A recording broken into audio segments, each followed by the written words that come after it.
un poquito el tratamiento de la leucemia mieloblástica aguda, que quedaron ahí un pendientito. Vimos el tratamiento de la leucemia linfoblástica. Ahora vamos a ver el tratamiento de la leucemia mieloblástica, que difiere un poco. En tanto, la leucemia linfoblástica tiene 5 fases de tratamiento, la leucemia mieloblástica aguda tiene 3 fases de tratamiento, ¿sí? Un poquito diferente.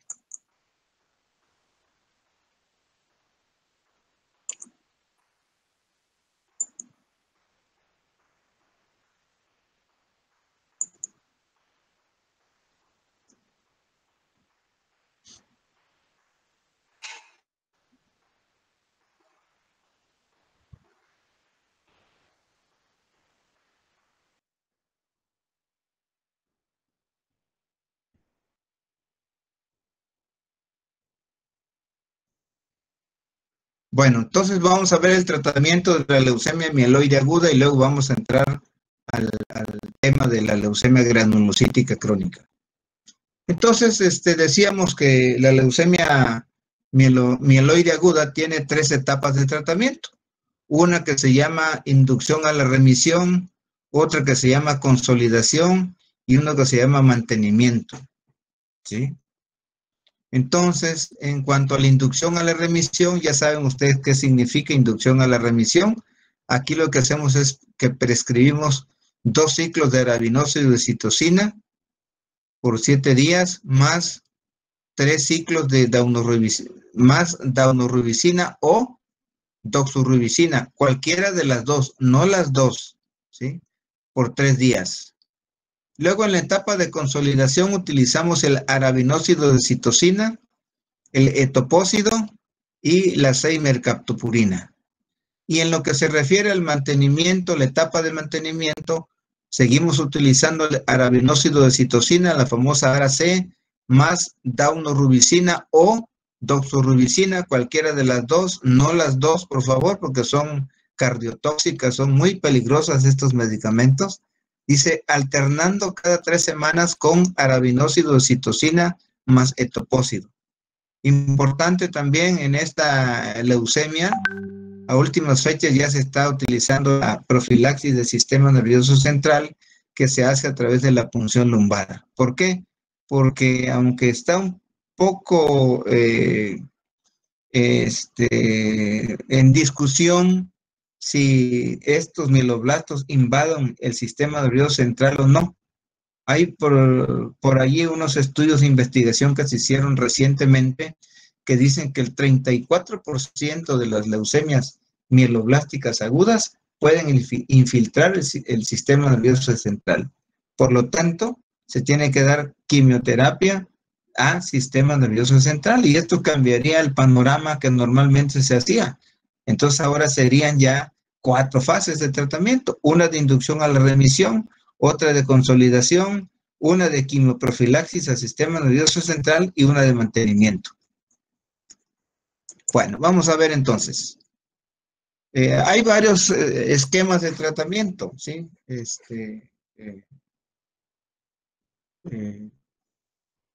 Uno que se utiliza, ¿sí? Que se llama inducción a la remisión, que se llama esquema 7+3. En este esquema 7+3 lo que hacemos es prescribimos citarabina a la dosis de 100 a 200 miligramos por metro cuadrado por día en infusión continua, IV, ¿sí? IV continua, días 1 al 7, es decir, por 7 días. Otro fármaco que utilizamos es la daunorubicina, 45 a 60 miligramos por metro cuadrado por día, IV, días 1 al 3. O, acuérdense que el O, ¿sí? O hidarubicina, 12 miligramos por metro cuadrado por día, vía intravenosa, días 1 al 3. O si no utilizamos ni daunorubicina ni hidarubicina, podemos utilizar el mitoxantrone a la dosis de 12 miligramos por metro cuadrado por día, vía intravenosa, días 1 al 3. ¿Sí? Hay otro esquemita que se llama esquema 5.2. En el cual utilizamos, prescribimos citarabina a la dosis de 100 a 200 miligramos por metro cuadrado por día, vía intravenosa continua, días 1 al 5. Por eso se llama 5, ¿sí? Y la daunorubicina, 45 a 60 miligramos por metro cuadrado por día, por vía intravenosa, días 1 a 2, por eso se llama 2, ¿sí? Es decir, los días que prescribimos, los días que damos de tratamiento, si son 5 días, por eso se llama esquema 5 más 2. Hay otro esquema que se llama 7 más 3 más 3, ¿sí? Y no es más que 7 días de un medicamento, 3 de otro y 3 del otro. Entonces, la citarabina en este esquema 7 más 3 más 3 la prescribimos a la dosis de 100 a 200 miligramos por metro cuadrado por día en infusión intravenosa continua, días 1 al 7. Quiere decir que 7 días le vamos a administrar ese fármaco al paciente. Daunorubicina, 45 a 60 miligramos por metro cuadrado por día intravenosa, días 1 a 3, quiere decir que 3 días de tratamiento. Y el otro es la citarabina, 2 a 3 gramos por metro cuadrado por vía intravenosa, cada 12 horas durante los días 8 al 10, es decir, serían 2 días de tratamiento. Existe un esquema que se llama 7 más 3 más 6 TG, que quiere decir 6-tioguanina. En este esquema 7 más 3 más 6-tioguanina, utilizamos citarabina, 100 miligramos por metro cuadrado por vía endovenosa cada 12 horas, ¿sí? Días 1 al 7. 6-tioguanina, 100 miligramos por metro cuadrado vía oral cada 12 horas durante 7 días. Daunorubicina, 60 miligramos por metro cuadrado por vía intravenosa cada día, dice, días 5, 6 y 7. Hay otro esquema que se llama esquema 7 más 3 más 7.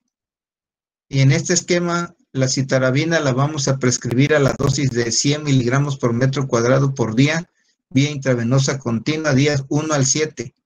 Daunorubicina, 50 miligramos por metro cuadrado por día, vía intravenosa, días 1 al 3. Etopósido, 75 miligramos por metro cuadrado por día, vía intravenosa, días 1 al 7. Atra, tretinoína, que es la vitamina D. En esta leucemia, las células neoplásicas inmaduras se quedaron allí precisamente porque no tuvieron esta vitamina para proliferar y para madurar. Entonces, se le prescribe Atra, que su nombre comercial se llama tretinoína, a la dosis de 45 miligramos por metro cuadrado cada 12 horas por vía oral.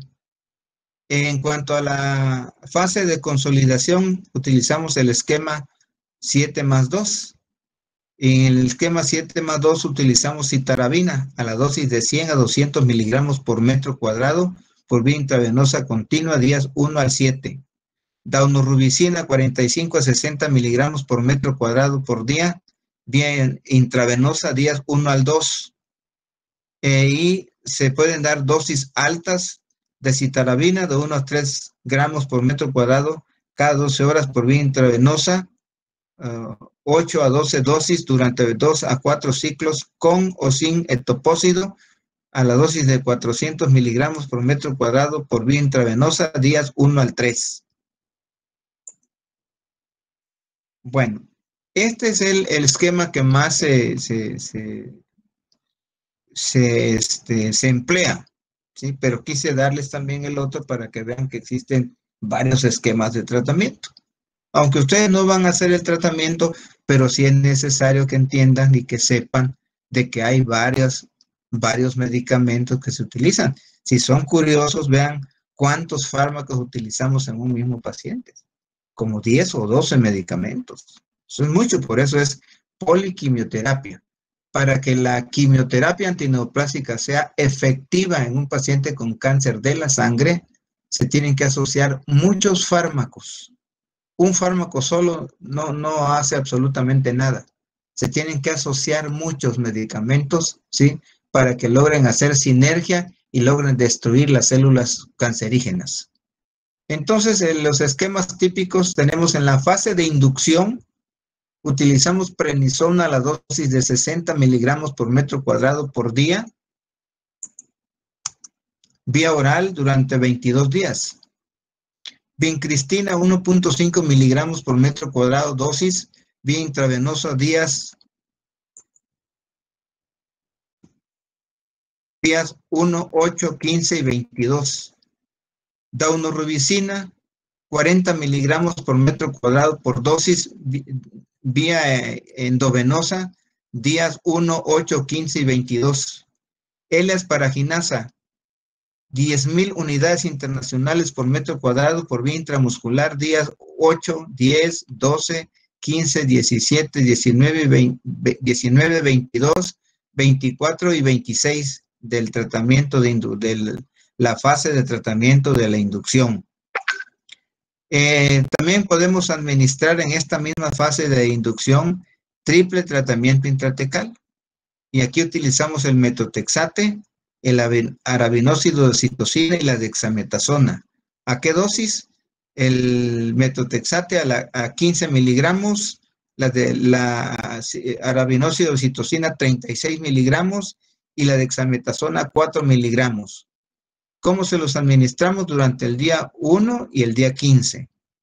En cuanto a la fase de intensificación, que es la segunda fase de tratamiento, utilizamos ciclofosfamida a la dosis de 600 miligramos por metro cuadrado por dosis por vía endovenosa o intravenosa el día 36 del tratamiento.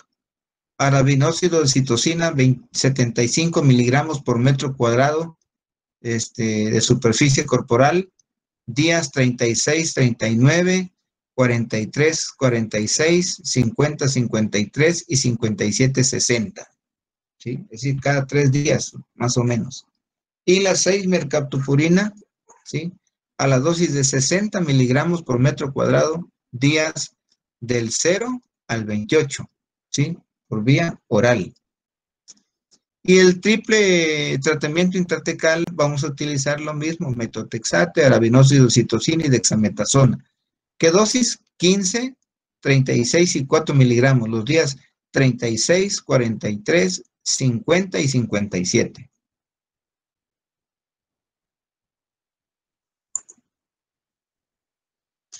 Fase 3, protocolo M.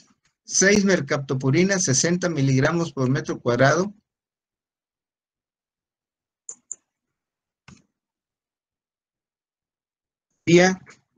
Metro cuadrado por día, vía oral por 8 semanas. Metotrexate 1 miligramo por metro cuadrado, dosis intravenosa, 24 horas, días 1, 15, 29 y 43. Rescate con leucovorin, acuérdense que por allí hay, el metotrexate compite con una enzima del ácido fólico, ¿sí? Entonces tenemos que rescatar esa enzima para que el ácido fólico se convierta en ácido fólico normal, formal, ¿sí? Damos el leucovorin, 30 miligramos por metro cuadrado por dosis vía intravenosa a las 36 y 42 horas después del tratamiento con metotrexate. A eso se le llama terapia de rescate, ¿sí?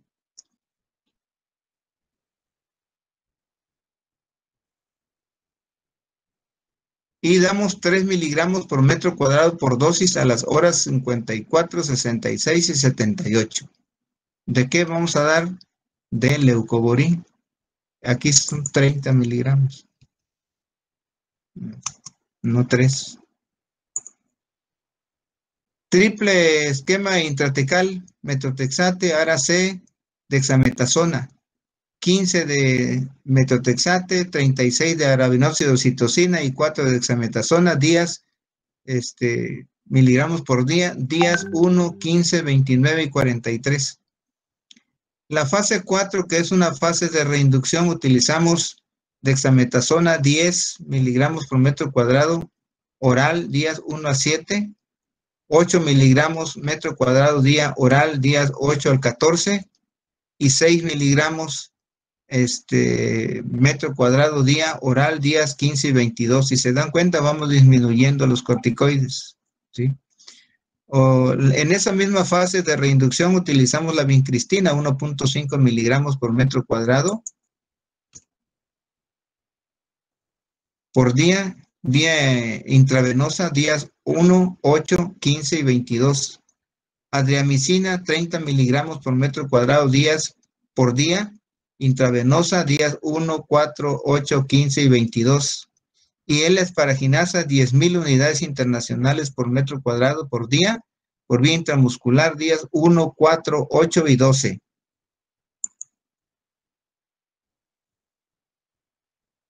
La quinta fase es la fase de reintensificación. Utilizamos ciclofosfamida, 600 miligramos por metro cuadrado por día, vía intravenosa, día 29. Arabinósido de citosina, 75 miligramos por metro cuadrado, día, superficie corporal, días 29, 32, 36 y 39, de la 29 a la 32 y de la 36 al 39 día. 6 mercaptopurina, 60 miligramos por metro cuadrado por día, vía oral, días 29 al 43. Triple tratamiento intratecal con metotrexate, arabinósido de citosina, dexametasona, 15, 36 y 4 miligramos respectivamente los días 29 al 36. La fase 6, que es fase de mantenimiento, ¿sí? Se divide en dos, la rama A y la rama B. La rama A, que es el mantenimiento clásico. En este mantenimiento clásico prescribimos 6 mercaptopurina a la dosis de 60 miligramos por metro cuadrado por día, vía oral por 16 meses. Metotrexate, 20 miligramos por metro cuadrado por dosis, por vía oral o intramuscular, una vez por semana. Y aquí se hace un refuerzo trimestral 5 veces, ¿sí? Meses 3, 6, 9, 12, 10 y 16 del ciclo, de la fase de mantenimiento. Vincristina, 1.5 miligramos por metro cuadrado vía intravenosa, día 1. Prednisona, 40 miligramos por metro cuadrado vía oral, días 1 al 7. Y triple tratamiento intratecal con metotrexate, arabinósido de citosina, dexametasona, a la dosis de 15, 36 y 4 miligramos respectivamente, día 1. Y la rama B, que es la rama de mantenimiento cíclico secuencial, dice, se hace con pares de drogas semanales por 16 semanas. En la semana 1 utilizamos el BP16, 300 miligramos por metro cuadrado por vía intravenosa, pasar en 30 a 60 minutos en el primer día. Ciclofosfamida, 300 miligramos por metro cuadrado por vía endovenosa, día 1 del ciclo. Semana 2, si se dan cuenta, utilizamos 2 medicamentos cada semana. 6 mercaptopurina, 75 miligramos por metro cuadrado vía oral, días 1 al 7. Metotrexate, 40 miligramos por metro cuadrado vía oral o intramuscular, día 1 del tratamiento. Semana 3, BM26, 150 miligramos por metro cuadrado por vía intravenosa, pasar en 30 a 60 minutos, día 1 del tratamiento. Arabinósido de citosina, 300 miligramos por metro cuadrado vía intravenosa el primer día. Semana 4, vincristina, 1.5 miligramos por metro cuadrado por vía intravenosa. Prednisona, 40 miligramos por metro cuadrado vía oral, días 1 al 7. Y triple tratamiento intratecal, metotrexate, arabinósido de citosina, dexametasona, 15, 36 y 4 miligramos en los meses 3, 6, 9, 12 y 16. Por eso dice aquí 16 semanas. Bueno. Otro tema que vamos a revisar hoy es un tema que se llama síndromes mieloproliferativos. No los vamos a ver todos porque son muchos. En estos síndromes mieloproliferativos se engloban 4 enfermedades. Yo voy a abordar el más importante, que es la leucemia granulocítica crónica. Estos síndromes mieloproliferativos tienen en común varias cosas, ¿sí? Por ejemplo, son proliferaciones clonales, es decir, de una célula pluripotencial se derivan todas las demás células idénticas, ¿sí? Nada más que aquí la característica es que son neoplásicas. Tienen un curso clínico de evolución crónica, tienden a una evolución clonal y por lo tanto a una leucemia aguda. ¿Qué quiere decir esto? Aquí en los síndromes mieloproliferativos son las únicas condiciones en las cuales una condición crónica se convierte aguda. Fíjense qué interesante. ¿Sí? Una situación crónica se va a convertir en aguda. Y ahora hay que darle tratamiento como si fuera una leucemia aguda, sea mieloblástica o sea linfoblástica. La que más prevalece es la mieloblástica, ¿sí? Otra característica de estos síndromes es que cursan con hipercelularidad medular, ¿sí? Cursan con esplenomegalia, es decir, todas tienen esplenomegalia. Si son esplenomegalias gigantes, muy grandes, que provocan mucha molestia a los pacientes. Cursan con recuentos hemáticos elevados, ¿sí? Por ejemplo, si es policitemia vera, vamos a encontrar que puede haber 18, 19 gramos de hemoglobina. Y eso genera un problema, puesto que puede haber trombosis en esos pacientes. Dice, tendencia a desarrollar fibrosis medular. Esto se da principalmente por una patología que también forma parte de ellas, que se llama trombocitosis esencial, ¿sí? ¿Qué es lo que pasa con la trombocitosis esencial? Que hay muchas plaquetas. Esas plaquetas liberan muchos gránulos. Esos gránulos estimulan a los fibroblastos para que produzcan colágeno. Y entonces la médula ósea ahora se va a sustituir por colágeno. Ya no va a haber tejido hemático, sino pura colágeno. Cuando se quiere hacer un aspirado en estos pacientes, la médula, el hueso está demasiado duro, como si fuera una piedra, ¿sí? De consistencia petrosa. Por esa razón, ¿por qué? Porque tiene mucha colágena ese hueso, ¿sí? Y todas ellas se asocian con alteraciones en el cariotipo. ¿Quiénes son estas enfermedades que constituyen los síndromes mieloproliferativos? ¿Sí? Se incluyen 4 enfermedades. La leucemia mieloide crónica o mielocítica crónica, en la cual se va a ver afectada la serie granulocítica, es decir, los precursores de los neutrófilos, basófilos, eosinófilos y monocitos. Va a haber mieloblastos, promielocitos, metamielocitos, pero también puede haber neutrófilos, basófilos, eosinófilos en la misma, médula, ¿sí? Por eso esta leucemia se caracteriza por eso precisamente, porque no solo encontramos células maduras, sino además inmaduras. Hay una combinación de maduras con inmaduras. A eso se le llama leucemia granulocítica crónica, ¿sí? Otro de las enfermedades que constituyen los síndromes mieloproliferativos son la policitemia vera. En la policitemia vera, la serie que se va a ver afectada es la serie eritroide. Los eritrocitos, pueden haber 10 millones de eritrocitos por milímetro cúbico o por micrómetro, y puede haber 18 o 20 gramos de hemoglobina. Entonces también provocan leucoestasis, estasis de la sangre con tendencia a la trombosis, etcétera, etcétera. Y la trombocitemia esencial, ¿sí? Hemorrágica, dice que afecta a la serie plaquetaria, ¿sí? Y como consecuencia de la trombocitemia esencial se produce la mielofibrasis idiopática, que es la fibrosis de la médula ósea, que no es más que el acúmulo exagerado de colágeno a ese nivel, ¿sí? Dice, las 4 tienen en común el origen en la célula stem cell, en la célula madre, en la célula primordio, en la célula pluripotente, ¿sí? Hay mieloproliferación, su posible evolución a una, y con la posibilidad de que evolucione a una leucemia aguda, ¿sí? Las 4 pueden generar o evolucionar a una leucemia aguda, que sería la leucemia mieloblástica aguda en el 70% y leucemia linfoide aguda en el 20%. Entonces, ¿qué es la leucemia granulocítica crónica o mieloide crónica? Es lo mismo, ¿sí? En la actualidad se le llama leucemia granulocítica crónica por la estirpe celular que predomina en esta enfermedad.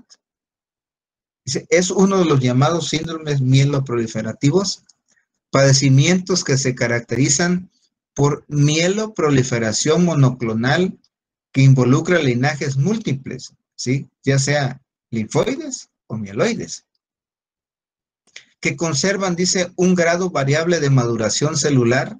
No todas son maduras, hay inmaduras, y tienen el potencial para seguir una evolución clonal. Pueden aparecer en forma simultánea en un mismo paciente. Otros síndromes mielproliferativos son la policitemia vera, la trombocitemia, es trombocitemia, no trombocitopenia, es trombocitemia esencial, y la osteomielofibrosis o metaplasia mieloide agnogénica.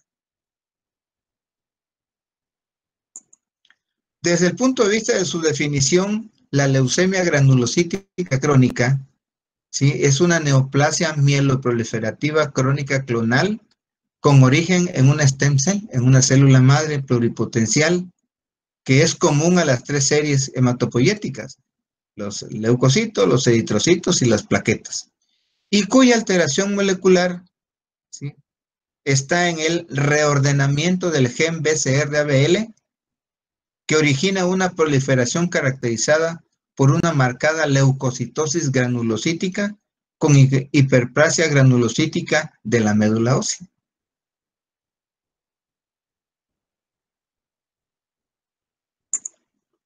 Desde la perspectiva epidemiológica, la leucemia mieloide crónica representa del 10 al 20% de la población adulta y 5% de la población infantil. ¿Qué quiere decir ello? Quiere decir que el 95% de esta leucemia es de adultos mayores. Pero también se ha observado que hay una población de 5% de niños que pueden tener leucemia granulocítica crónica. Es raro, pero existe, de acuerdo a la estadística, ¿sí?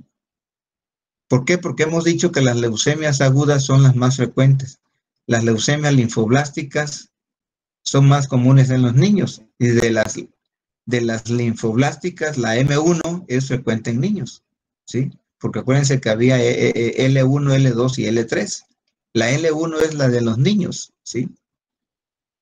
La media de presentación de esta leucemia granulocítica crónica, la edad fluctúa entre 50 y 60 años.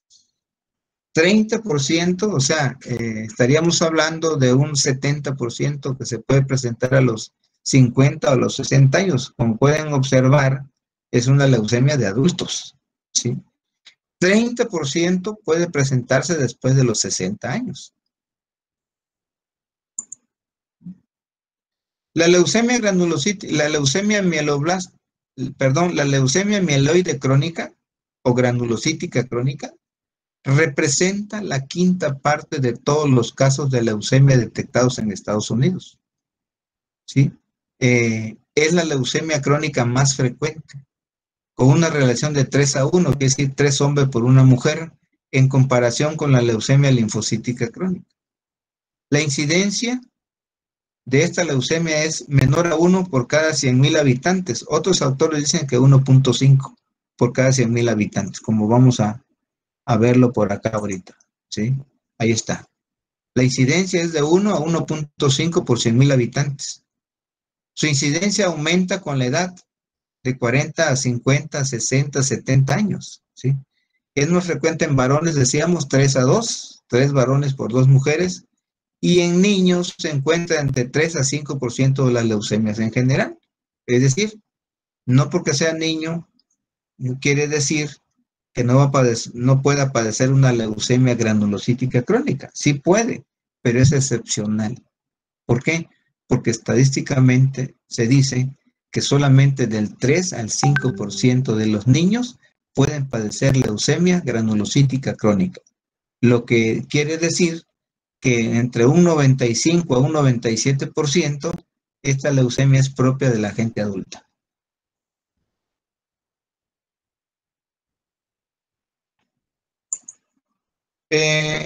La leucemia mieloide crónica o granulocítica crónica, como se acomode mejor definirla, tiene 3 fases. Una fase crónica, una fase acelerada y una fase blástica. Bueno, ahora bien, la fase crónica, ¿qué características encontramos? Bueno, en la fase crónica encontramos una leucocitosis que va de 15,000 hasta 200,000 por microlitro. principalmente neutrófilos, bandas y mielocitos. Vean ustedes, hay células inmaduras. Entonces es una conjunción de células maduras e inmaduras. Las plaquetas las podemos encontrar por arriba de 450,000 por milímetro cúbico. La hemoglobina muchas veces es normal. La médula ósea, cuando se hace un aspirado de médula ósea, se encuentra que es hiperplásica a expensas de la serie granulocítica. La cuenta de blastos es menor del 15%. La fosfatasa alcalina leucocitaria es baja, pero sí encontramos un aumento del ácido úrico y de la deshidrogenasa láctica. En la fase acelerada, ¿sí? Aquí vamos a encontrar que hay un aumento de basófilos mayor del 20%. Aquí eran neutrófilos y ahora aquí son basófilos, para que vean que son neutrófilos, basófilos, eosinófilos, monocitos, etcétera, ¿sí? Los leucocitos disminuyen en la citometría hemática. Las plaquetas también bajan a menos de 100,000 por microlitro. Nuevas alteraciones citogenéticas se suman al cromosoma Filadelfia. El cromosoma Filadelfia es típico de esta leucemia, en el 95% se presenta, ¿sí? 95 a 97%. Ahí vamos a encontrar el cromosoma Filadelfia, que más adelantito vamos a ver qué cosa es el cromosoma Filadelfia, en qué consiste el cromosoma Filadelfia y por qué se le llama cromosoma Filadelfia. En médula ósea hay un aumento de promielocitos y blastos entre un 20 a un 30%. La última fase, que se llama fase de crisis blástica, vamos a encontrar blastos en sangre periférica, más del 30% de blastos en médula ósea. Podemos encontrar además infiltración leucémica extramedular a vaso, a hígado, a cerebro, etcétera, ¿sí? Y encontramos plaquetas bajas, trombocitopenia, dice, de 100,000 por milímetro cúbico o mayor, ¿sí? 20% de los casos tiene linfoblastos, 70% mieloblastos y 5 a 10% megacarioblastos. ¿Qué quiere decir esto? Quiere decir que esta leucemia crónica se va a convertir en leucemia aguda. Y dentro de las leucemias agudas, las más frecuentes, de acuerdo a la estadística que nos está mostrando acá, es la mieloblástica, ¿sí? ¿Por qué? Porque la linfoblástica se presenta solamente en un 20%. 20% de linfoblastos, 70% de mieloblastos y 5 a 10% de megacarioblastos. Eso quiere decir. Entonces, esas fases nunca se olviden. Esta nada más se las presenta por la duración de las fases. La fase crónica dura de 2 a 6 años. La fase acelerada dura de 3 a 6 meses. Y la fase crónica dura de 6 a 8 meses. Ahora bien, ¿qué sintomatología podemos encontrar en la fase crónica? Muchas veces los pacientes son asintomáticos o cursan con esplenomegalia. En la fase acelerada vamos a encontrar que hay anemia y trombocitopenia progresiva. Hay esplenomegalia progresiva y mielofibrosis con trombocitosis. Y en la fase blástica vamos a encontrar anemia y trombocitopenia que no responde, dice, que no responde a infiltrados, que no responde. Podemos encontrar infiltrados tumorales, esplenomegalia, hepatomegalia, ¿sí? En blastos, en médula ósea mayor de 30, podemos encontrar infiltrados extramelulares de células leucémicas. Si nada más les presenté esta diapositiva por cuestiones del tiempo de duración de cada una de las fases. Bueno, ¿qué es lo que sucede? ¿Qué es lo que pasa en esta leucemia? ¿Por qué hay demasiada producción de granulocitos? ¿Sí? Bueno, vamos a revisar entonces quién es el causante de este problema. Y vamos a abordarlo desde el punto de vista fisiopatológico. Y mucho ojo, dice, el cromosoma Filadelfia se llama cromosoma Filadelfia porque fue descubierto en Filadelfia, Estados Unidos. Por eso lleva ese nombre, ¿sí? Dice, es el producto de una translocación. ¿Qué es una translocación? Pues es el intercambio de material genético entre dos cromosomas, dos genes que no son congéneres, ¿sí? Un pedazo de este se pega en el pedazo de acá y el pedazo de este se pega en el otro pedazo que dejó el cromosoma por acá. Y los cromosomas que más están afectados son el 9 y el 22. Entonces, hay una translocación recíproca entre los cromosomas 9 y 22, que se traduce como T922. Dice, en esta translocación, ¿sí? Dice, un fragmento del cromosoma 9 que contiene el oncogen ABL es traslocado al cromosoma 22, ¿sí? Que se fusiona con el gen BCR que tiene el cromosoma 22 de dicho cromosoma, dice, originando ambas uniones ABL-BCR un gen híbrido, ¿sí? Y por lo tanto ese gen híbrido, ¿sí? Dará proteínas híbridas anormales. Esas proteínas, ¿dónde las vamos a encontrar?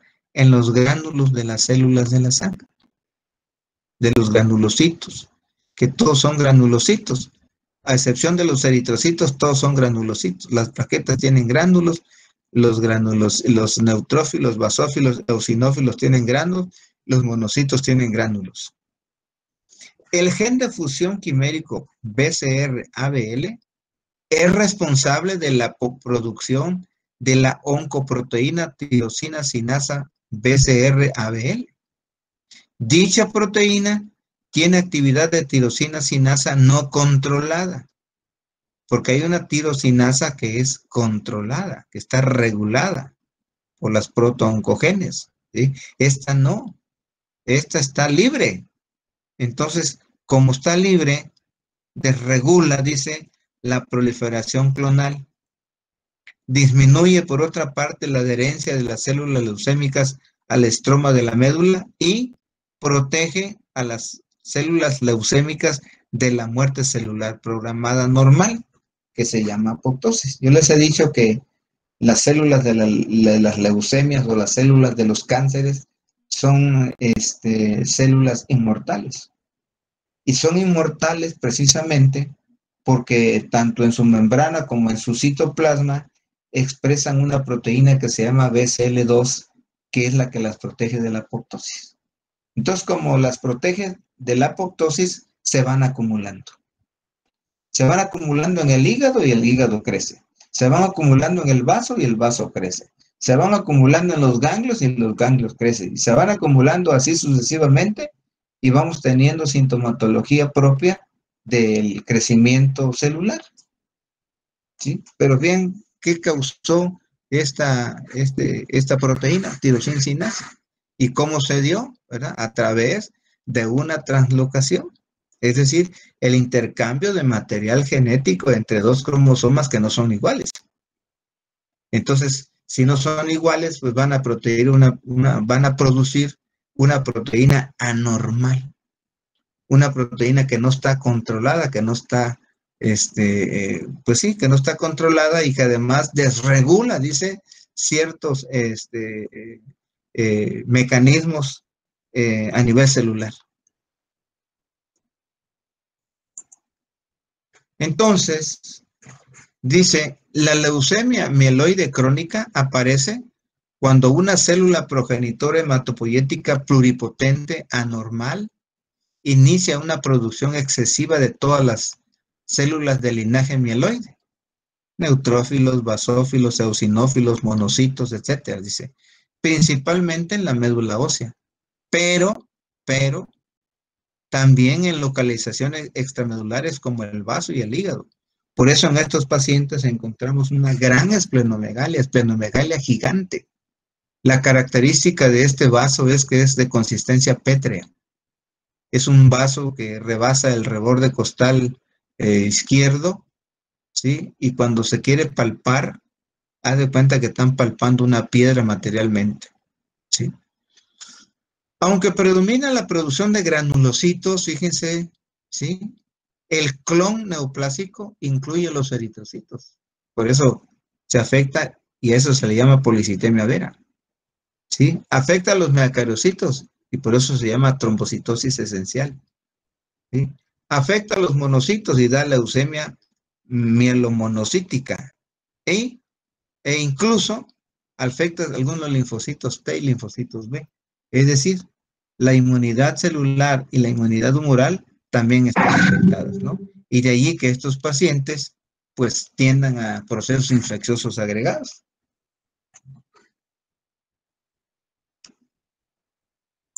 Ok, aquí está el cromosoma Filadelfia. ¿Qué decíamos que pasaba acá? Pues que había una translocación, ¿verdad? Este es el cromosoma 9 y este es el cromosoma 22. ¿Qué es lo que pasa? Una parte del cromosoma 9, ¿sí?, se une a una parte del cromosoma 22. Y entonces esas dos partes, tanto el locus BCR-ABL, el oncogen ABL y el oncogen BCR, ¿sí?, forman un gen híbrido. Y ese gen híbrido, ¿sí?, actúa sobre la tirosina sinasa que no está regulada. Está desregulada porque se inhibe el inhibidor de la tirosina, ¿sí? Y entonces, como está desregulada, lo que hace es, empieza a activar, ¿sí?, las células en la médula ósea y producir una cantidad exorbitante de células de manera descontrolada. Por eso esa es la hiperleucocitosis que hay. Y generalmente son hiperleucocitosis. Yo he visto pacientes, he tenido pacientes por arriba de los 200,000 leucocitos por microlitro. Imagínense ustedes, cuando los valores normales de leucocitos por microlitro van de 4 a 12,000. Imagínense alguien que tenga 200,000 leucocitos por microlitro, pues la tendencia a la coagulación es muy alta, ¿sí? ¿Y por qué se va a dar este mecanismo? Porque la cantidad de leucocitos que circulan hacen que la sangre se vuelva lenta. Y sangre que se enlentece tiende a coagularse. Entonces las trombosis son muy frecuentes en este tipo de pacientes.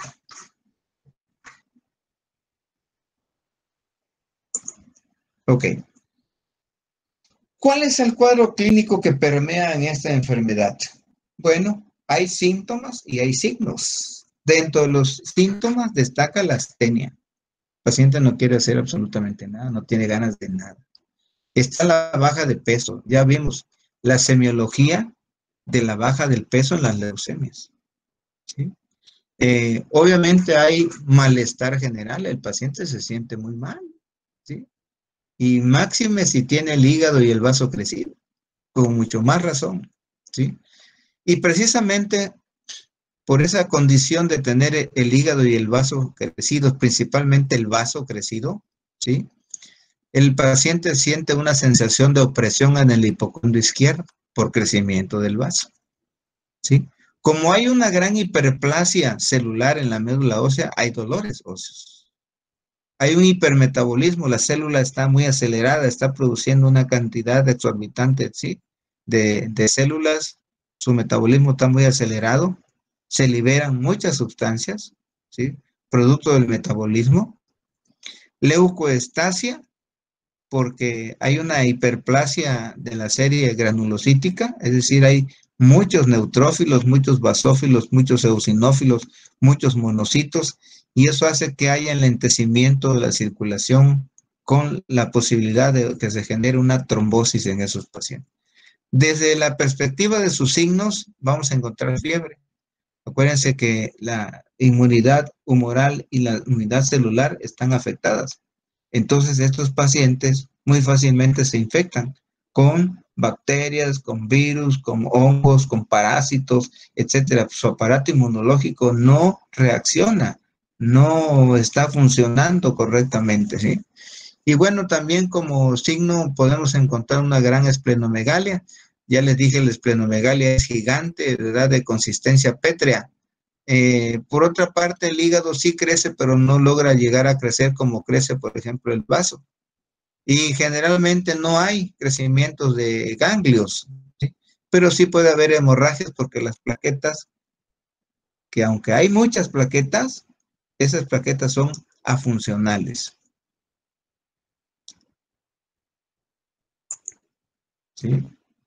¿Cómo hacemos el diagnóstico? No olvidar que el diagnóstico es clínico, ¿sí? El diagnóstico es clínico y apoyado por estudios de laboratorio, apoyado por estudios de gabinete, ¿sí? El laboratorio es muy importante porque le vamos a solicitar al paciente citometría hemática completa, ¿sí? Química sanguínea, examen general de orina, para empezar, ¿sí? Eh, es muy importante el estudio de la sangre periférica a través de un frotis de sangre periférica o a través de un frotis de médula ósea para estudiar la citomorfología de la médula ósea, ¿sí? O bien estudiar desde la perspectiva citogenética a la médula ósea en busca precisamente de ese cromosoma Filadelfia. Ok. Entonces, dentro del análisis citogenético de la médula ósea vamos a encontrar que el 95% de los casos de leucemia mieloide crónica presentan, ¿sí?, anomalías cromosómicas como sería la del cromosoma Filadelfia, la translocación famosa de la que hemos hablado, ¿sí?, la translocación 922. Existen otras formas también de buscar información desde el punto de vista molecular. Y una de ellas es que sirve para detectar la presencia del gen de fusión BCR y ABL, un estudio que se llama hibridación in situ con fluoresceína, que comercialmente se conoce como FISH.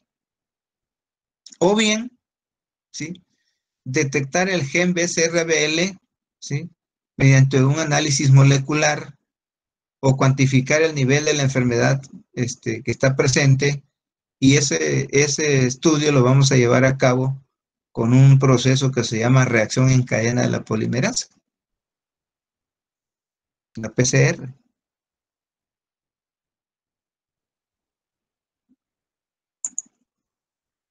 Esta es la leucemia granulocítica crónica. Desde el punto de vista morfológico vamos a encontrar que hay células en diversos estadios madurativos. Sí, aquí encontramos mieloblastos, pero aquí hay un neutrófilo maduro, ¿sí? Igual acá, miren, ya hay una banda por allí, ¿sí? Igual acá, aquí ya hay neutrófilos maduros, aquí está uno, aquí está otro, aquí anda otro por acá, aquí está maduro, esta es una banda, ¿sí? Pero también hay mieloblastos, miren, esta línea que está acá son mieloblastos, ¿sí? Entonces encontramos presencia de células en diversos estadios madurativos, tanto maduros como inmaduros, diferente a las leucemias linfoides o mieloides, que vamos a encontrar pura célula inmadura, ¿sí? Igual acá, ¿sí? Aquí hay neutrófilos maduros, pero también hay mieloblastos, ¿sí? Y aquí también, ¿verdad? Por consiguiente, estos son neutrófilos maduros y estos son mieloblastos, ¿sí? Entonces, la diferencia entre una leucemia aguda de una crónica es la presencia de su celularidad, ¿sí? En las leucemias agudas, sean linfoblásticas o mieloblásticas, vamos a encontrar células inmaduras. En las leucemias crónicas, ¿sí?, que son comunes en la gente adulta, vamos a encontrar, ¿sí?, células en diversos estadios madurativos. Esa es la gran diferencia. Bueno, producto de ese hipermetabolismo, producto de esa gran cantidad de células que tiene el paciente, se pueden desprender varias cosas, ¿sí? Por ejemplo, dolor óseo.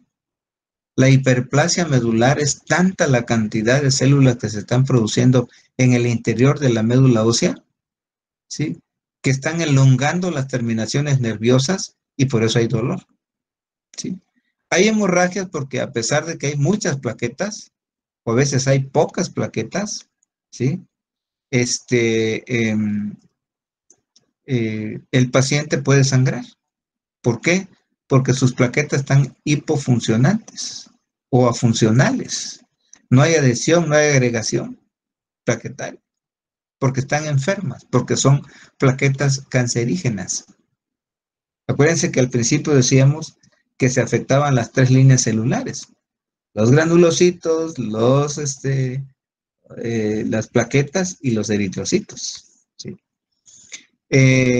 Puede haber litiasis renal, es decir, se están produciendo una gran cantidad. Miren, estas células son muy sensibles a la quimioterapia, entonces se están muriendo, apenas está llegando la quimioterapia tinoplástica y se empiezan a morir y empieza a haber síndrome de lisis tumoral. Y entonces puede haber litiasis renal. Entonces, de esos detritos que si no tiene una buena hidratación el paciente, ese paciente se puede generar una insuficiencia renal aguda como consecuencia de la precipitación en los glomérulos de todos los detritos celulares. Hay crisis de gota porque la deshidrogenasa láctea y el ácido úrico están aumentados, es decir, la cantidad de células que se está muriendo hace que se libere todo su contenido intracelular, sodio, potasio, calcio, magnesio, ácido úrico, fosfatos, etcétera, etcétera, ¿sí? Priapismo, hay hiperleucocitosis muy importante. Estos pacientes se caracterizan generalmente porque en su sangre va a haber hiperleucocitosis, es decir, leucocitosis de arriba de 50, de 100,000, de 200,000 por microlitro. Leucoestasis, ya dijimos por qué razón, ¿verdad? Porque hay una exagerada cantidad de células en la circulación y eso puede generar trombosis. El paciente está obnubilado, el paciente está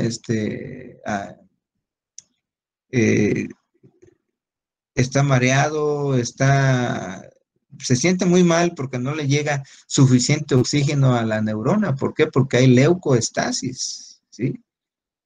Puede haber incluso hasta insuficiencia respiratoria.